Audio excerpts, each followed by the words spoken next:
Ilang paaralan sa Maribeles, Bataan nagbabalak suspindihin ang face-to-face classes dahil sa sobrang init.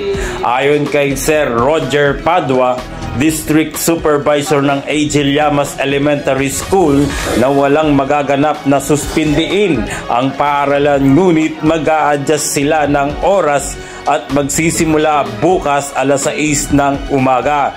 Mga school head naman po natin empowered na pag sinabi pong empowered, pwede silang gumawa ng sarili nilang decision sa kanilang mga paaralan, at instructed naman po kami ng aming school division superintendent na itong mga school na to may adjust their class program na ma-observe pa rin natin yung safety ng bata, at siyempre hindi rin mako-compromise yung quality of instruction.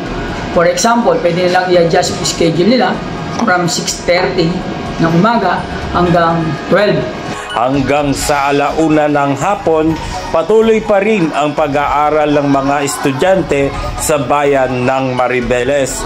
Dahil sa patuloy pa rin ang bagsik ng El Nino sa ibang bahagi ng bansa, mas patindi ng patindi ang init. Ayon sa Pag-asa, ay posible pang tumindi ang heat index o mararamdaman ng sobrang init sa mga susunod na buwan. At nandito ako ngayon sa Agles Elementary School, kung saan sila dumadaing na sa sobrang init at na nagkakaroon ng sakit na ubo, hika, asma. Ay wala pa naman na dinideclare na suspension classes dito sa bayan ng Maribeles.